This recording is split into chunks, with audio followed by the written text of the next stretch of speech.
Hello दोस्तों, welcome to sleepy classes. तो आज हम आपके लिए लेके आए हैं प्रीक्योर प्रीमिक्स। हम आपका एक ही लेक्चर में कवर करेंगे आज। तो प्रीक्योर में हम आपके डिस्कस करेंगे current affairs related to science and tech, जो कि आपके दिसंबर लास्ट वीक और जनवरी के स्टार्टिंग के डेज के हैं। और प्रीमिक्स में हम आपके डिस्कस करेंगे MCQs based on science and tech. ठीक है जी। तो इसमें हम आज के 5 एमसीक्यूज डिस्कस करेंगे हमेशा की तरह। तो शुरू करने से पहले हमेशा की तरह हम टॉपिक्स देख लेते हैं आपके प्रीक्योर में क्या क्या कवर करेंगे। तो सबसे पहले हम बात करेंगे आपके अल्कोहल एंड कोल्ड वेव। तो रिसेंटली आईएमडी ने एक इम्पैक्ट बेस्ड एडवाइजरी इशू की थी, जिसके चलते उन्होंने कहा था to avoid alcohol during this cold season. ठीक है जी। सेकंड हम बात करेंगे जो सबसे पहली वैक्सीन डेवलप की गई है अगेंस्ट न्यूमोनिया। ठीक है जी, इंडिजीनियस वैक्सीन है, तो इसके बारे में हम थोड़ी बहुत डिटेल्स देखेंगे। फिर हम आपके तिहान आईआईटी एक टेस्ट बेड तैयार है फॉर ऑटोनॉमस नेविगेशन सिस्टम्स। ये आपका आईआईटी हैदराबाद द्वारा तैयार किया है, थोड़ी बहुत डिटेल्स इसके बारे में देखेंगे। फिर हम आपकी बात करेंगे जो draft 5th national science technology and innovation policy निकाली गई है, जिसे पब्लिक कमेंट्स के लिए ओपन रखा गया है। तो इस पॉलिसी के की पॉइंट्स के बारे में हम यहाँ देखेंगे। और लास्ट हम बात करेंगे आपकी innovation challenge for developing portable devices to test drinking water quality. ठीक है जी, ये आपका नेशनल जल जीवन मिशन ने ये इनोवेशन चैलेंज लॉन्च किया है। ठीक है जी। तो आज के ये हमारे 5 टॉपिक्स हैं। तो आइए शुरू करते हैं पहले टॉपिक के साथ। तो यहाँ बात हो रही है आपके आईएमडी ने एक इम्पैक्ट बेस्ड एडवाइजरी इशू की थी to avoid alcohol predicting a severe cold wave in the national capital and several other parts of north India. ठीक है जी। तो इसमें आईएमडी के आधार पर एक आपकी कोल्ड वेव कंडीशंस डेवलप होने जा रही थी in the parts of Haryana, Punjab, Uttar Pradesh, Delhi and Rajasthan from December 29 onwards. ठीक है जी। और इसमें जो आपका मैक्सिमम टेम्परेचर फोरकास्ट किया गया था, it is expected to fall by 3 to 5 degree Celsius after December 28। तो ये कुछ क्वेश्चन हैं इससे रिलेटेड, वो डिस्कस कर लेते हैं कि क्या थी आपकी इम्पैक्ट बेस्ड एडवाइजरी जो आईएमडी द्वारा दी गई थी। So, उसमें कहा था आईएमडी ने कि जो आपकी वेदर कंडीशंस हैं that they are likely to increase the risk of contracting illness, जैसे कि आपका फ्लू हो गया, और उसके चलते आपके काफी सिम्टम्स जैसे कि रनी नोज, नोज ब्लीड्स, तो ये सब चीजें फेस करनी पड़ सकती हैं if the person is expose to the cold. इसके अलावा आईएमडी ने आपके फ्रॉस्ट बाइट कंडीशंस के बारे में भी वार्निंग इशू की है, जिसके चलते आपकी जो स्किन है इट टर्न्स पेल, हार्ड और नम हो जाती है and is eventually left with black blisters, जो कि आपके तब आते हैं when body is expose to extreme cold conditions. और शिवरिंग इसमें से आपका पहला साइन है जब आपकी बॉडी हीट लूज करने लग पड़ती है। सो इसमें कोल्ड वेव के रिएक्शन को अवॉइड करने के लिए आईएमडी ने एक लिस्ट ऑफ रिकमेंडेशंस शेयर की है, जिसमें से आपकी एक थी to avoid alcohol because it reduces your body temperature. साथ साथ डिपार्टमेंट ने जनता को और भी रिकमेंडेशंस दी है कि जैसे कि आपकी जो आउटडोर एक्टिविटीज हैं उन्हें लिमिटाइज कर लीजिए, अपनी स्किन को मॉइस्चराइज रखिए रेगुलरली विद ऑयल और क्रीम, जितनी ज्यादा आपके विटामिन सी रिच फ्रूट्स आप खाएंगे उतना अच्छा होगा। ठीक है जी। वेजिटेबल्स आप ज्यादा ज्यादा कंज्यूम कीजिए, वार्म फ्लूड्स कंज्यूम कीजिए ताकि आपकी इम्यूनिटी बनी रहे। ठीक है जी। तो अल्कोहल के बारे में हम बात करते हैं कि इससे क्या फर्क पड़ता है, मतलब क्यों आपके लिए हानिकारक है कोल्ड वेदर में। वैसे भी है ही, तभी कहा जाता है कि जितना कम सेवन हो उसका उतनी ही अच्छी बात है। बट स्टिल कोल्ड वेदर के लिए स्पेसिफिकली आईएमडी ने क्यों ये आपकी लिस्ट ऑफ रिकमेंडेशंस में ऐड किया है, तो उसके बारे में डिस्कस करते हैं। तो वैसे माना जाता है कि जब भी आप अल्कोहल कंज्यूम करते हैं that it will make you feel warmer, but ऐसा नहीं होता। It actually reduces your body temperature और जो आपकी इम्यूनिटी है उसे भी कॉम्प्रोमाइज करता है if you then venture out into the cold. अगर आप अल्कोहल पीने के बाद बाहर ठंड में जाएंगे तो आपकी बॉडी पे काफी एडवर्स इफेक्ट पड़ेगा, क्योंकि जो अल्कोहल है वो आपके कोर टेम्परेचर को डिक्रीज कर देगा, जिसके चलते जो आपका हाइपोथर्मिया का रिस्क है वो भी इंक्रीज हो जाएगा during a cold exposure. Hypothermia के बारे में बात करें तो आपकी एक सिवियर मेडिकल कंडीशन है जहां पर आपकी बॉडी हीट लूज कर देती है before it can generate it, जिसके चलते जो आपका बॉडी टेम्परेचर है वो काफी लो चल जाता है। ठीक है जी। हालांकि जो आपका नॉर्मल बॉडी टेम्परेचर होता है वो 37 डिग्री सेल्सियस के अराउंड ही लाइक करता है, बट अगर कोई व्यक्ति आपका हाइपोथर्मिया से सफर कर रहा है तो उसका टेम्परेचर, जो उसकी बॉडी का टेम्परेचर होगा, वो आपका 35 डिग्री सेल्सियस से नीचे चला जाएगा। तो इसमें कॉमन साइंस क्या क्या है आपके, shivering, slow rate of breathing, slurred speech, cold skin, fatigue. ठीक है जी। और जो आपकी अल्कोहल कंजम्पशन है it is often linked to an increased risk of hypothermia and other conditions linked to extreme cold weather. ठीक है जी। जब भी आप अल्कोहल कंज्यूम करते हैं तो उसका आपकी बॉडी पर साइकोलॉजिकल इफेक्ट भी होता है, बिहेवियरल इफेक्ट भी होता है। ठीक है जी। जिसके चलते जो पर्सन की एबिलिटी है कि ये परसीव करे कि कितनी ठंड है वो नहीं कर पाता वो। So, इसलिए ऐसे काफी केसेस रिपोर्ट होते हैं जहां पर person who has consumed alcohol gets hypothermia, कोई उन्हें होश नहीं रहती कि उनकी सराउंडिंग्स में क्या उनका बॉडी टेम्परेचर है, और इसीलिए काफी ऐसे इंसिडेंट्स होते हैं जहां पर they pass out while they are outdoors. ठीक है जी। सो अल्कोहल बेसिकली आपका बॉडी टेम्परेचर कैसे रिड्यूस करती है, तो अल्कोहल आपकी एक वैसोडिलेटर है, which mean it causes blood vessels to relax and dilate और ओपन। ठीक है जी। तो जब भी आप अल्कोहल कंज्यूम करते हैं तो जो वॉल्यूम ऑफ ब्लड है जो कि आपका स्किन सरफेस पर आता है वो इंक्रीज हो जाता है, जिसके चलते आपको एक वार्मर फीलिंग आती है। और जैसे जैसे आपकी बॉडी को ये लगता रहेगा कि it is warm, so you start to sweat, जो कि आपका एक रिएक्शन है that automatically reduces overall body temperature. ठीक है जी। तो इसीलिए जब भी हैवी कंजम्पशन की जाती है अल्कोहल की, तो उसके बाद जो बॉडी की एबिलिटी होती है टू डिटेक्ट कोल्ड प्रॉपरली वो नहीं कर पाता है। हालांकि कुछ एक्सपर्ट्स का ये भी मानना है कि drinking moderately in temperate environment does not significantly effect the core temperature of the body. Cold wave basically आपकी क्या है, बेसिकली कोल्ड वेव आपकी तब होती है जब आपका जो मिनिमम टेम्परेचर होता है वो 10 डिग्री सेल्सियस हो या उससे कम हो जाए। ठीक है जी। और जो आपका नॉर्मल टेम्परेचर है उससे आपका 4.5 डिग्री सेल्सियस टेम्परेचर ड्रॉप कर जाए। और जो आपकी सिवियर कोल्ड कंडीशंस होती हैं वहां पर ये जो आपका टेम्परेचर ड्रॉप कर जाता है फ्रॉम द नॉर्मल टेम्परेचर, ये आपका 6.5 डिग्री सेल्सियस तक ड्रॉप कर लेता है। ठीक है जी। तो यहाँ बेसिक से आपके डिफरेंशिएट किया गया है हीट वेव्स और कोल्ड वेव्स के बीच में, आप यहाँ पढ़ सकते हैं। ठीक है जी। तो ये बेसिक्स आपका टॉपिक था रिलेटेड टू कोल्ड वेव और क्यों अल्कोहल कंज्यूम नहीं करनी चाहिए ड्यूरिंग सच कंडीशंस। तो सेकंड टॉपिक में बात करते हैं जो पहली इंडिजीनियस वैक्सीन तैयार की गई है अगेंस्ट न्यूमोनिया, और ये सबसे पहली वैक्सीन आपकी डेवलप की गई है सीरम इंस्टीट्यूट ऑफ इंडिया द्वारा, and it is slated to be launched and made available in the domestic market. So ये वैक्सीन आपकी काफी अफोर्डेबल है देन द एग्जिस्टिंग वंस जो कि आपकी फॉरेन कंपनीज द्वारा मैन्युफैक्चर की गई है। सो इंडिया का जो ड्रग रेगुलेटर है उन्होंने जुलाई में ग्रांट किया था market approval for the pneumococcal polysaccharide conjugate vaccine after reviewing the submitted phase 1, 2 and 3 clinical trial data. So basically ये वैक्सीन आपकी यूज की जाती है for active immunisation against invasive disease and pneumonia caused by streptococcus pneumoniae in infants. ठीक है जी। तो serum institute ने आपके इसमें जो फेज 1, 2 और 3 के जो क्लिनिकल ट्रायल्स हैं वो कंडक्ट किए हैं इंडिया में भी, और आपकी एक अफ्रीकन नेशन है गाम्बिया वहां पर भी किए हैं। ठीक है जी। तो बेसिकली जो हमारी सरकार का एक मोटो रह रहा है वोकल फॉर लोकल और मेकिंग इंडिया और आत्मनिर्भर भारत, तो उसी के आधार पर आपकी वैक्सीनेशन तैयार की गई है। ठीक है जी। तो यूनिसेफ के डेटा के आधार पर देखा जाए then more than 1 lakh children under the age of 5 years, ये आपके हर साल इनकी मृत्यु हो जाती है in India due to pneumococcal disease. हालांकि जो आपकी निमोनिया है ये आपका एक रेस्पिरेटरी एलिमेंट है, तो जो इसकी वैक्सीनेशन थी बच्चों के लिए विद न्यूमोकॉकल कॉन्जुगेट वैक्सीन, इसकी काफी ज्यादा सिग्निफिकेंस है during this current covid pandemic. थोड़ी बहुत डिटेल्स भी देख लेते हैं आपकी इस न्यूमोकॉकल कॉन्जुगेट वैक्सीन के बारे में। सो बेसिकली आपकी वैक्सीन है जिसे बनाया गया है ताकि इन्फेंट्स, यंग चिल्ड्रन, एडल्ट्स को प्रोटेक्ट किया जा सके अगेंस्ट डिजीज जो कि आपका बैक्टीरियम स्ट्रेप्टोकोकस न्यूमोनिया द्वारा कॉज किया जाता है। ठीक है जी। सो ये आपका कंटेन करता है purified capsular polysaccharide of pneumococcal serotypes conjugated to a carrier protein, जिसके चलते जो आपका एंटीबॉडी रिस्पॉन्स है उसे इंप्रूव किया जाता है। ठीक है जी। तो WHO ने रिकमेंड किया है the use of conjugate vaccine in routine immunisations given to children, और इस वैक्सीन की वजह से काफी इफेक्टिवनेस देखी गई है in reducing incidence and severity of pneumonia और बाकी जो आपके रेस्पिरेटरी इन्फेक्शंस हैं जो कि बच्चों में पाए जाते हैं, और ये आपकी ऑलरेडी ही यूज की जा रही है in the national immunisation programme of more than 141 countries as of September 2017। तो इसे इंट्रोड्यूस किया गया था इंडिया के यूआईपी में in a phased manner from June 2017 onwards. UIP का मतलब है यूनिवर्सल इम्यूनाइजेशन प्रोग्राम। ठीक है जी। सो आपका ये जो पीसीवी है it is made of sugars polysaccharide from the capsule of the bacterium Streptococcus pneumonia, और इसमें जो आपका हर एक पॉलीसेकेराइड होता है इसे अटैच किया जाता है या कॉन्जुगेट किया जाता है टू अ कैरियर प्रोटीन। ठीक है जी। और कैरियर प्रोटीन आपका सिलेक्ट किया जाता है to improve the immune response in those जिन्हें वैक्सीनेशन प्रोवाइड की गई है, और ये प्रोटेक्ट करता है against severe forms of pneumococcal disease जैसे कि आपका न्यूमोनिया, मेनिनगाइटिस, बैक्टीरिया। ठीक है जी। बेसिक सी बात कर लें कि आपकी न्यूमोकॉकल डिजीज क्या क्या है। सो बेसिकली नाम दिया गया है to a group of disease which is caused by a bacterium called streptococcus pneumoniae. ठीक है जी। उसे हम न्यूमोनोकॉकस भी कहते हैं। इसमें जो आपकी डिफरेंट टाइप्स ऑफ डिजीज हैं जो कि आपके न्यूमोकॉकस द्वारा कॉज की जाती हैं उनके बारे में बात करें तो न्यूमोनिया बेसिकली आपकी इन्फ्लेमेशन है लंग्स की।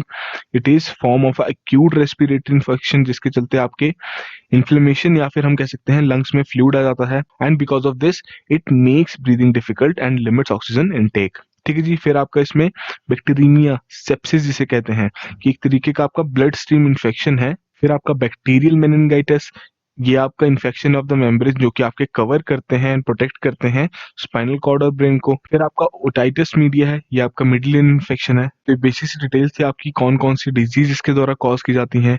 वैक्सीन के बारे में बात करें तो आपकी दो तरीके की हैं, एक आपकी पॉलीसेकेराइड वैक्सीन है और दूसरी आपकी कॉन्जुगेट वैक्सीन है। ठीक है जी, तो आपकी पॉलीसेकेराइड वैक्सीन है वो इतनी इफेक्टिव नहीं है इन्फेंट्स में, बट जो आपकी कॉन्जुगेट वैक्सीन है उनका काफी हम कह सकते हैं तो आपकी लॉन्ग लास्टिंग प्रोटेक्शन प्रोवाइड करते हैं and it reduces pneumococcal transmission. ठीक है जी, बेसिक डिटेल्स से आपकी इस टॉपिक से रिलेटेड काफी इंपॉर्टेंट टॉपिक है। अगर आपने इसके बारे में नहीं पढ़ा है तो इसे जरूर अपने नोट्स में कंपाइल कीजिए। थर्ड टॉपिक में आपकी बात करते हैं ध्यान आईआईटी के बारे में। एक टेस्ट बेड तैयार किया जा रहा है फॉर ऑटोनॉमस नेविगेशन सिस्टम्स। ठीक है जी, सो इसमें जो आपकी department of science and technology उन्होंने सैंक्शन किए हैं 135 crore to IIT Hyderabad under the national mission on interdisciplinary cyber physical systems NMICPS। काफी इंपॉर्टेंट टॉपिक है। To set up a technology innovation hub on autonomous navigation and data acquisition systems। ये जो आपका technology innovation hub on autonomous navigation systems for unmanned aerial vehicles and remotely operated vehicles जो कि आपका IIT Hyderabad में तैयार किया जा रहा है, इसे कहा जा रहा है Tihan foundation and it has been incorporated as a section 8 company by institute in June 2020। जितने भी आपके अब इंडिजीनियसली डेवलप्ड मिशंस हैं उन्हें आप आत्मनिर्भर भारत के साथ तो कनेक्ट जरूर कीजिए। ठीक है जी, सो ये हब आपका फोकस करेगा ऑन एड्रेसिंग वेरियस चैलेंजेस जैसे कि आपकी hindering the real time adoption of unmanned autonomous vehicles for both terrestrial as well as aerial applications. तरीके से आपके चैलेंजेस एड्रेस करेगा कि सबसे बड़ी दिक्कत क्या आती है, इस तरीके के जो आपके अनमैन्ड और कनेक्टेड व्हीकल्स होते हैं इन्हें कंज्यूमर सोसाइटी में एक्सेप्टेंस क्यों नहीं मिलती, क्योंकि इनकी जो परफॉर्मेंस है रियल लाइफ सिनेरियोज में उसके बारे में नहीं पता लगता।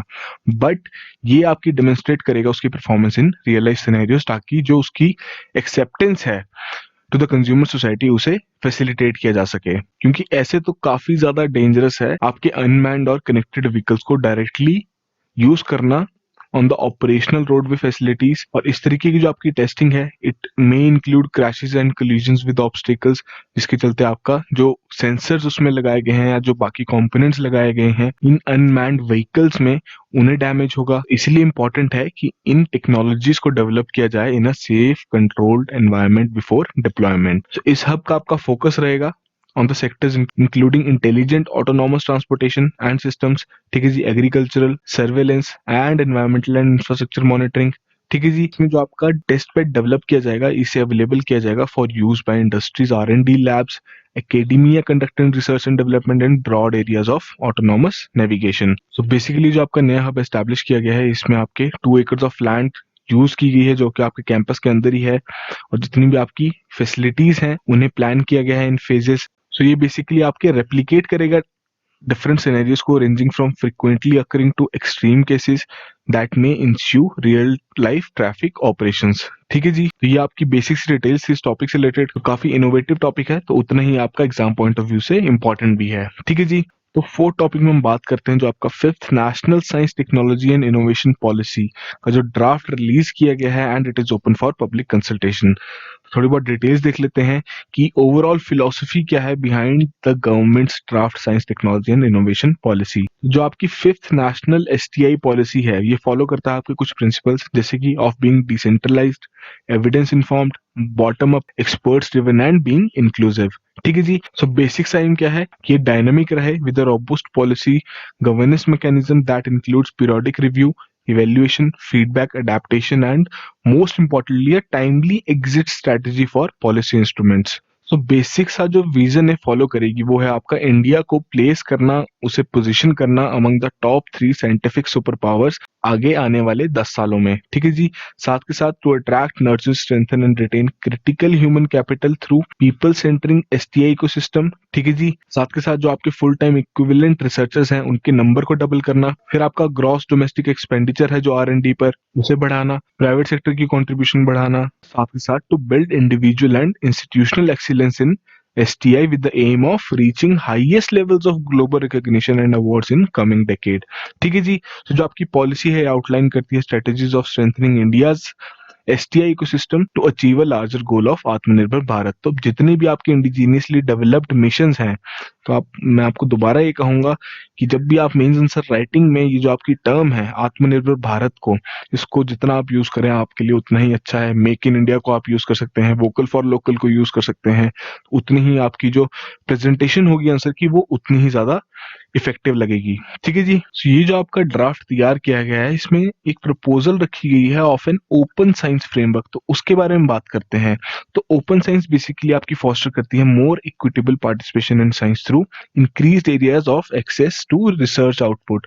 ठीक है जी। तो इसके चलते क्या होगा, जो आपकी ट्रांसपेरेंसी और अकाउंटेबिलिटी रहेगी रिसर्च की, उसे बढ़ावा मिलेगा। इंक्लूसिवनेस रहेगी, जो रिसोर्स की यूटिलाइजेशन है उसे इंप्रूव किया जा सकता है through minimal restrictions on reuse of research output and infrastructure, साथ साथ ensuring a constant exchange of knowledge between the producers and the users of knowledge.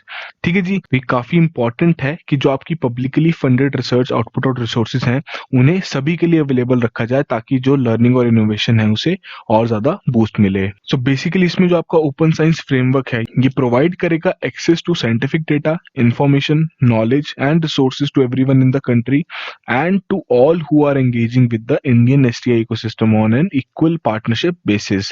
और ये जो आपका फ्रेमवर्क होगा it will be largely community driven, और इसे support मिलेगा with the necessary institutional mechanisms and operational modalities. But ये तो रही बात जो आपकी पब्लिकली फंडेड रिसर्च है, बट जो आपकी रिसर्च जिसे गवर्नमेंट द्वारा फंडिंग नहीं मिलेगी वो आपके इस फ्रेमवर्क के परव्यू से बाहर रखी जाएगी। बट उन्हें भी एनकरेज किया जाएगा कि वो भी इस फ्रेमवर्क में पार्टिसिपेट करें, क्योंकि ये जो स्कीम है basically of providing open access, ये आपका हर एक इंडियन के लिए एप्लीकेबल है। जितने भी आपकी प्राइवेट सेक्टर रिसर्चर्स हैं उनके लिए एप्लीकेबल है, जितनी भी इंस्टीट्यूशंस हैं, स्टूडेंट्स इसमें सभी इंक्लूडेड हैं, ताकि सभी को ही एक इक्वल एक्सेसिबिलिटी प्रोवाइड की जा सके of research output and resources. So इसमें आपकी एक वन नेशन वन सब्सक्रिप्शन का भी फंडा है। ठीक है जी।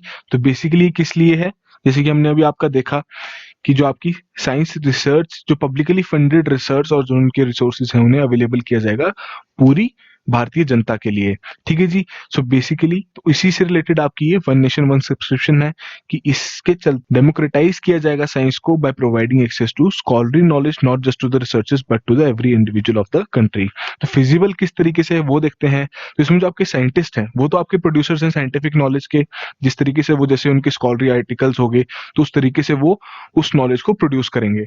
बट जो इसमें कंज्यूमर्स हैं आपके नॉलेज के वो हैं जैसे कि आपकी लाइन डिपार्टमेंट्स हो गए, इनोवेटर्स, इंडस्ट्री, सोसाइटी, एक तरीके से जो कि आपके काफी ज्यादा नंबर में है। But in the present mechanisms they do not have access to this knowledge. और इसमें आपके जितने भी R&D इंस्टीट्यूशंस हैं इंडिया में वो huge amounts of money spend करते हैं in subscribing to journals, specially the international high impact factor ones. ठीक है जी।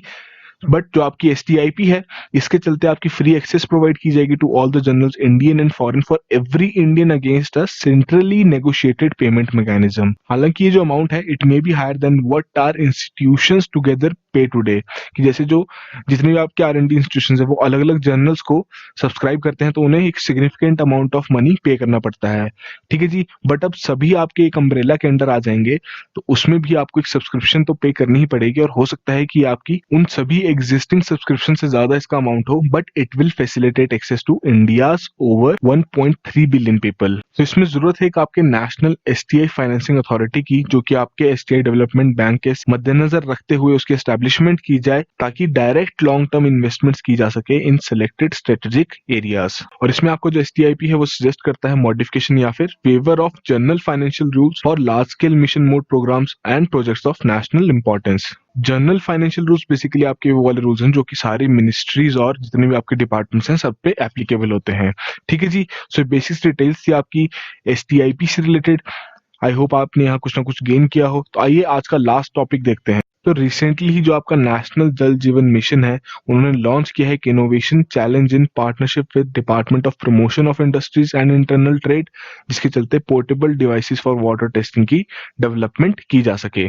ठीक है जी। सो मेन ऑब्जेक्टिव क्या है इस एक्सरसाइज का कि एक इनोवेटिव, मॉड्यूलर और कॉस्ट इफेक्टिव सोल्यूशन डेवलप करना, जिसके चलते आपके पोर्टेबल डिवाइसेस की डेवलपमेंट की जा सके जिन्हें यूज किया जा सके at a house hold level, ताकि ड्रिंकिंग वाटर क्वालिटी की टेस्टिंग की जा सके इंस्टेंटली, इजिली एंड एक्यूरेटली। और ये तो आपको पता ही है कि जो आपका water quality testing it is one of the priority areas under national जल जीवन मिशन, जो कि भारतीय सरकार का एक फ्लैगशिप प्रोग्राम है। सो बेसिक सा एम क्या है आपकी इस इनोवेशन चैलेंज का, कि जो आपके वाटर सोर्सेज हैं उनकी टेस्टिंग की जा सके at various locations at different levels, ताकि जो आपके पॉलिसी फ्रेमर्स हैं उन्हें हेल्प की जा सके कि वो उस तरीके के प्रोग्राम्स डिजाइन करें जो कि वहां के वाटर कंटेमिनेशन इश्यूज को एड्रेस कर सकें। इतनी भी भारतीय जनता है जो कि रिसीव करती है piped water supply in their homes, उनके पास किसी तरीके की कोई भी मीन्स नहीं है कि वो टेस्ट कर सकें उस वाटर की पोर्टेबिलिटी को जो कि उनके नलकों में आ रहा है। इसी के चलते काफी हम देखते हैं कि जो जनता है वो रिलक्टेंट रहती है to consume tap water directly. इसी के लिए जितने भी आपके लोग हैं जो कि अर्बन एरियाज में रह रहे हैं, उन्हें फिर आपके house hold water treatment units install करने पड़ते हैं, तो उनका एडिशनल एक्सपेंडिचर होता है। ठीक है जी। तो बेसिकली ये जितने भी आपके इश्यूज हैं तो इसी को ही एड्रेस करेगा ये, ताकि एक इनोवेटिव मॉड्यूलर और कॉस्ट इफेक्टिव सोल्यूशन तैयार किया जा सके। तो रूरल एरियाज में बात करें तो वहां पर जो आपकी ड्रिंकिंग वाटर की जो सप्लाई है वो आपकी ग्राउंड वाटर से भी है और सरफेस वाटर से भी। जैसे कि हम देखते आ रहे हैं कि जो आपके ग्राउंड वाटर लेवल हैं वो दिन प्रतिदिन डिप्लीट करते जा रहे हैं, specially in the arid and semi arid region. तो वहां पर जो सरफेस वाटर है उनका यूज बढ़ता जा रहा है। तो इसीलिए इंपॉर्टेंट है कि आपके रूरल एरियाज में भी एरिया स्पेसिफिक कंटेमिनेशंस को एड्रेस किया जाए, ताकि इंश्योर किया जा सके एक्सेस टू पोर्टेबल वाटर। ठीक है जी। इसमें जो आपका uniform drinking water quality protocol है 2019 का, उन्होंने स्पेसिफाई किए हैं कुछ इंपॉर्टेंट पैरामीटर्स जिन्हें मॉनिटर करने की जरूरत है to ensure portability of drinking water as per BIS IS 10500 2012 and subsequent amendments. तो जल जीवन मिशन के बारे में बात करें तो आपका under implementation and partnership with states, ताकि हर एक रूरल होम को टैप वाटर कनेक्शन प्रोवाइड किया जा सके बाय 2024। ठीक है जी। एम के बारे में बात करें इस मिशन के, तो बेसिक सा वही है जो भी हमने बात की, कि हर एक जो गांव में घर है उसे एक पोर्टेबल टैप वाटर प्रोवाइड कर सके जिसमें एडिक्वेट क्वांटिटी ऑफ वाटर हो, और जो प्रिस्क्राइब्ड क्वालिटी है उसे भी प्रोवाइड किया जा सके पानी की on regular and long term basis. इसमें जो नेशनल जल जीवन मिशन है उन्होंने वो इनवाइट करते हैं applicants to join innovation challenge, जिसके चलते वो डेवलप कर सकते हैं portable devices for water testing and become a part of this life changing जन आंदोलन। ठीक है जी। तो यहाँ पर आपके जितने भी 13 वाटर क्वालिटी पैरामीटर्स हैं जो कि आपके जल जीवन मिशन के आधार पर सेट किए गए हैं, वो आपके सारे यहाँ मेंशन हैं। काफी इंपॉर्टेंट है एग्जाम पॉइंट ऑफ व्यू से। आपको डायरेक्टली प्रीलिम्स में स्टेटमेंट के तौर पे भी पूछा जा सकता है कि क्या क्या आपके पैरामीटर सेट किए गए हैं, तो जरूर इनको अपने नोट्स में कंपाइल कर लीजिए। तो आज के आपके 5 करंट अफेयर्स के टॉपिक्स जो कि आपके साइंस एंड टेक से रिलेटेड थे वो यहीं तक थे। आई होप आपने कुछ ना कुछ गेन किया हो। तो इनमें से जितने भी आपको टॉपिक्स लग रहे हैं कि जो आपने पढ़ा नहीं है, जिनके बारे में आपको उतनी नॉलेज नहीं है, तो जरूर उनके नोट्स कंपाइल कीजिए। ठीक है जी। नोट्स बहुत इंपॉर्टेंट है। वैसे भी हमारी जो पीडीएफ्स हैं प्रीक्योर प्रीमिक्स की वो तो अवेलेबल है ही हमारी वेबसाइट पे, हर एक वीकली वाइज अपडेट की जाती हैं कंपाइलेशंस, तो आप वहां से भी रेफर कर सकते हैं। ठीक है जी। तो अब हम शुरू करेंगे आपके प्रीमिक्स के जो 5 MCQs हमने डिस्कस करने हैं आज। आइए शुरू करते हैं पहले क्वेश्चन के साथ। तो यहाँ बात हो रही है आपकी कि आपको 5 स्टेटमेंट्स दी गई हैं और आपको आइडेंटिफाई करनी है कि कौन सी मिसाइल के बारे में बात की जा रही है। बहुत सिंपल क्वेश्चन है। आइए स्टेटमेंट्स देखते हैं। तो पहले स्टेटमेंट बात करेंगे आपकी surface to air anti aircraft missile with strike range of 25 kilometre and capability to carry warhead of 60 kilograms. ठीक है जी। सेकंड में बात करें it can reach an altitude of 18 kilometre and can be fired from both tracked as well as wheeled platforms. Third में कह रहे हैं ये जो आपकी मिसाइल है इसे गाइडेंस मिलती है by a phased array fire control radar, जिसका नाम है राजेंद्र। आपको यही क्लियर हो गया होगा कि कौन सी मिसाइल के बारे में बात की जा रही है, which is termed as battery level radar with a tracking range of about 60 kilometers। ठीक है जी। फोर्थ में कह रहे हैं ये आपकी कैपेबल है of striking down enemy fighter jets and drones very effectively and accurately. और लास्ट स्टेटमेंट में कह रहे हैं ये आपकी जो सरफेस टू एयर मिसाइल है इसे डिजाइन किया गया था to intercept enemy aircrafts and missiles from a distance of 18 to 30 kilometres. तो बहुत सिंपल सा क्वेश्चन है। 4 ऑप्शंस यहाँ दी गई हैं, आकाश, पृथ्वी, नाग, धनुष। तो वीडियो पॉज कीजिए, उस क्वेश्चन को आंसर करने की कोशिश कीजिए। तो यहाँ पर आपकी करेक्ट ऑप्शन है आकाश मिसाइल। सो बेसिकली एक एफर्ट है भारत की सरकार को, जो डिफेंस सेक्टर है उनका, कि to achieve a target of 5 billion defence exports, कि वो अपनी जो मिसाइल्स है जो भी टेक्नोलॉजीज है उन्हें एक्सपोर्ट करेंगे and improving strategic relations with the friendly foreign countries. इसमें जो कैबिनेट कमेटी है ऑन सिक्योरिटी उन्होंने अप्रूव किया है कि वो एक्सपोर्ट कर सकते हैं of the indigenous Akash surface to air missile system to other countries. ठीक है जी। यहाँ मिसाइल सिस्टम 2 बार लिख दिया गया है। सो बेसिकली जो आपकी कैबिनेट कमेटी ऑन सिक्योरिटी है प्राइम मिनिस्टर द्वारा चेयर की जाती है और इन्होंने अप्रूव कर दिया है कि जो आपके इंडिजिनियस आकाश मिसाइल्स हैं उनको एक्सपोर्ट कर सकते हैं, बाकी के जो वेपन सिस्टम्स हैं उनका भी एक्सपोर्ट किया जा सकता है। और ये जो आपकी कमेटी है इसमें आपके डिफेंस मिनिस्टर हैं, एक्सटर्नल अफेयर्स मिनिस्टर हैं और नेशनल सिक्योरिटी एडवाइजर हैं। ठीक है जी, तो काफी ऐसे हमारे फ्रेंडली नेशंस हैं इंडिया के, including ASEAN nations, Vietnam, Philippines और साथ के साथ आपका UAE in the Middle East, जिन्होंने काफी पॉजिटिव इंटरेस्ट दिखाया है in buying indigenous Akash missile systems. ठीक है जी, तो ये जो स्पेशल कमेटी है इसका क्या रोल है कि आपका ऑथराइज करेगा export of major indigenous platforms to friendly nations, साथ के साथ एक्सप्लोर करेगा various option including government to government route. ठीक है जी, और जो आपकी आकाश मिसाइल सिस्टम है which is going to be exported will be different from the one which the Indian arm forces are using. फिर आपके लिए काफी इंपॉर्टेंट क्वेश्चन की इस तरीके के आपके एक्सपोर्ट्स पहले भी किए गए हैं? जी नहीं, ये जो आपका आकाश मिसाइल सिस्टम है this will be the first ever weapons platform to be exported. ठीक है जी, but India has been building fast patrol boats, helicopters and ammunition and radars for global customers. But जो आपकी ये मिसाइल है ये already induct कर दी गई थी आपकी इंडियन एयरफोर्स में 2014 में, और जो इंडियन आर्मी में 2015 में। इसकी रेंज के बारे में बात करें तो 25 किलोमीटर्स की रेंज है, जिसके चलते काफी हेल्प रहती है to keep helicopters, fighters and drones from attacking critical installations. ठीक है जी, इसकी मैन्युफैक्चरिंग है वो 96% इंडिजीनियसली ही मैन्युफैक्चर किया गया है इसे, और इसकी कैपेबिलिटी है to engage multiple targets in group mode और ऑटोनॉमस मोड, या फिर साइमल्टेनियसली भी कर सकते हैं। और ये आपका आता है with the built in electronic counter measures ECCM features के साथ। ठीक है जी, ये जो आपका पूरा सिस्टम है this has been configured on mobile platforms, और इसे डिजाइन किया गया है आपका DRDO द्वारा और प्रोड्यूस किया गया है आपके defence PSU Bharat electronics limited द्वारा। काफी कंट्रीज ने इंटरेस्ट दिखाया है इस तरीके के आपके जो प्लेटफॉर्म्स हैं इंडिया के उन्हें खरीदने में, including radar, surveillance systems as well as air platforms. Akash missile system के अलावा जो हमारी ब्रह्मोस मिसाइल है जो कि इंडो रशियन एक कोलैबोरेशन के द्वारा तैयार की गई है, तो उसमें भी काफी इंटरेस्ट दिखाया आपकी साउथ अमेरिका के कंट्रीज ने, Middle East as well as Asian nations, और जो आपका UAE है वो भी जो हमारा अस्त्र 70 किलोमीटर रेंज की जो एयर टू एयर मिसाइल है उसमें भी काफी ज्यादा इंटरेस्ट दिखा रहा है। ठीक है जी, तो काफी अच्छा इनिशिएटिव है, इसके चलते जो हमारे डिफेंस एक्सपोर्ट उनमें काफी बूस्ट मिलेगा। ठीक है जी, तो बेसिक डिटेल्स थी आपकी इस टॉपिक से रिलेटेड। आइए सेकंड क्वेश्चन देखते हैं। बिल्कुल सिंपल क्वेश्चन है, ये भी यहाँ पूछा जा रहा है कि आपकी web based digital ocean app जिसे तैयार किया गया है फॉर इंफॉर्मेशन शेयरिंग, ये आपकी किसके द्वारा लॉन्च किया गया है, मतलब कौन सी मिनिस्ट्री द्वारा ये लॉन्च किया गया है? चार ऑप्शंस हैं। पहली है आपकी ministry of science and technology, second है ministry of electronics and information technology, third है ministry of earth sciences, fourth है आपकी मिनिस्ट्री ऑफ डिफेंस। बहुत सिंपल सा क्वेश्चन है, आप इजीली सॉल्व कर सकते हैं, आपने जरूर सुना होगा इसके बारे में, तो वीडियो पॉज कीजिए, उस क्वेश्चन को करेक्टली मार्क कीजिए। तो यहाँ पर आपकी करेक्ट ऑप्शन है मिनिस्ट्री ऑफ अर्थ साइंसेज। इसमें जो आपका INCOIS है, Indian national centre for ocean information system, जो आपकी ऑटोनॉमस बॉडी है under the ministry of earth sciences, उन्होंने लॉन्च किया है आपका एक web based application digital ocean, जिसके चलते आपकी इंफॉर्मेशन शेयर की जा सकती है on marine data and forecast services. ठीक है जी, आपका जो INCOIS है ये प्रोवाइड करता है information and advisory services to various stakeholders including database on oceanographic research, advisory service जैसे कि आपकी फिशिंग जोन एडवाइजरीज होगी, ओशन स्टेट फॉरकास्ट हो गया, हाई वेव अलर्ट्स हो गए, सुनामी की अर्ली वार्निंग्स के बारे में, ऑयल स्पिल आपका कौन से रीजन में हुआ है, स्टॉर्म का क्या सर्च का स्टेटस है, तो इन सभी चीजों के बारे में एक होलिस्टिक डेटा ये प्रोवाइड करता है। तो बेसिकली आपका डिपेंड करता है upon the oceanographic and marine meteorological data जिसे रिसीव किया जाता है from a wide variety of in situ and remote sensing ocean observing platforms in real time, जो कि आपके एस्टैब्लिश किए गए हैं by the ministry of earth sciences. इसमें जो आपका डिजिटल ओशन प्लेटफॉर्म है इंक्लूड करता है सेट ऑफ एप्लीकेशंस जो कि आपके डेवलप किए गए हैं ताकि ऑर्गेनाइज किया जा सके और प्रेजेंट किया जा सके heterogeneous oceanographic data by adopting rapid advancements in geospatial technology.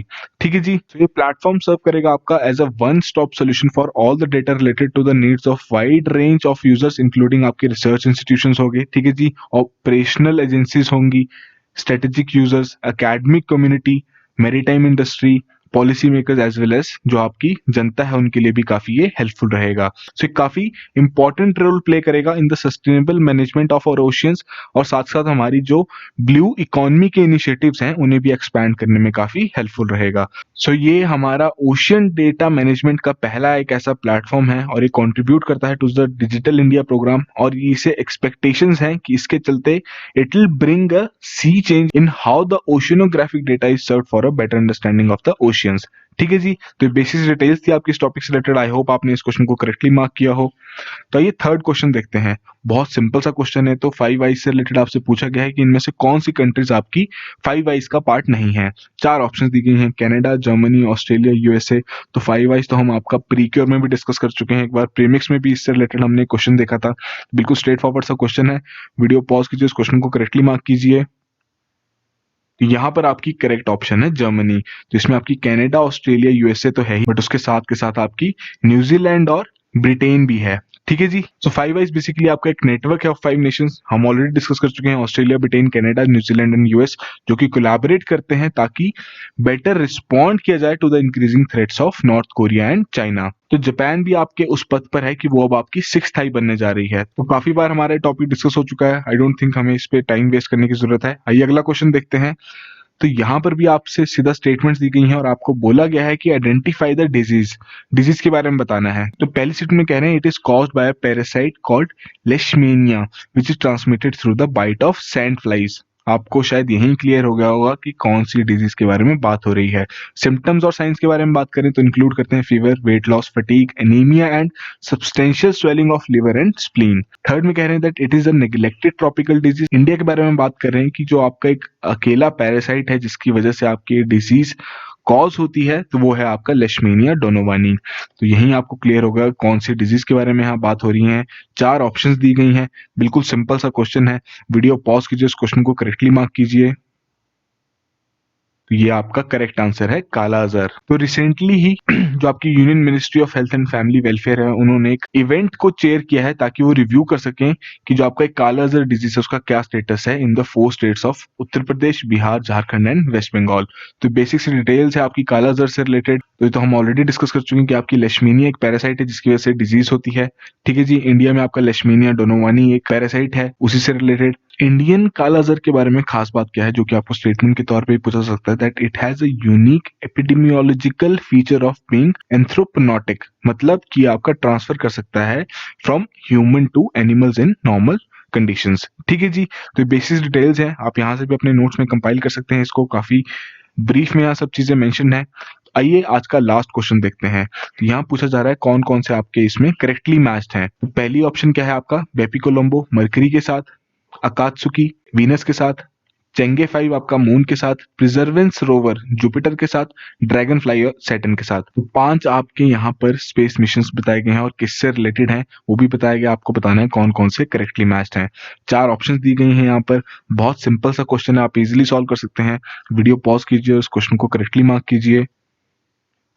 यहाँ पर आपकी करेक्ट ऑप्शन है 1, 2, 3 एंड 5। ठीक है जी। तो आपका जो प्रिजर्वेरेंस रोवर है तो ये आपका जुपिटर से रिलेटेड नहीं है, ये आपका मार्स से रिलेटेड है। ठीक है जी। तो नासा का आपका ड्रैगन फ्लाई है जो कि 2027 के लिए एक्सपेक्टेड है कि इसे लॉन्च किया जाएगा ताकि वो सैटर्न का मून टाइटन को एक्सप्लोर कर सके। ठीक है जी। फिर आपका नासा का ही ये आपका प्रिजर्वेरेंस रोवर है जो कि एक्सप्लोर कर रहा है मार्स लैंड्स को to search for past life and collect samples for return to Earth. China के चेंगे 5 मिशन के बारे में हम ऑलरेडी बहुत बार डिस्कस कर चुके हैं। फिर आपका जापान का अकात्सुकी है जो कि स्टडी कर रहा है वीनस की डायनामिक एटमॉस्फेयर को। फिर आपका यूरोप और जापान का एक कोलैबोरेशन है बेपीकोलम्बो जो कि लॉन्च किया गया था 2018 में, and it is going to arrive at Mercury in 2025। ठीक है जी। तो ये बेसिक डिटेल्स थी आपके इस क्वेश्चन से रिलेटेड। तो आज के हमारे 5 क्वेश्चंस यहीं खत्म होते हैं। तो आज हमने आपके 5 करंट अफेयर्स और 5 एमसीक्यूज दोनों ही डिस्कस किए हैं साइंस एंड टेक से रिलेटेड। आई होप आपको कुछ ना कुछ यहाँ गेन हुआ हो। तो इसी तरीके से रेगुलरली करंट अफेयर्स फॉलो करते रहिए। डेली के आपके जो 5 क्वेश्चंस आते हैं इन्हें रेगुलरली अटेम्प्ट करते रहिए। जितनी आप प्रैक्टिस करेंगे इस तरीके के क्वेश्चंस की उतने ही आप रिटेन कर पाएंगे चीजें और उतना ही आपके लिए प्रीलिम्स एग्जाम में बेनिफिशियल होगा। ठीक है जी। So that will be all the very best.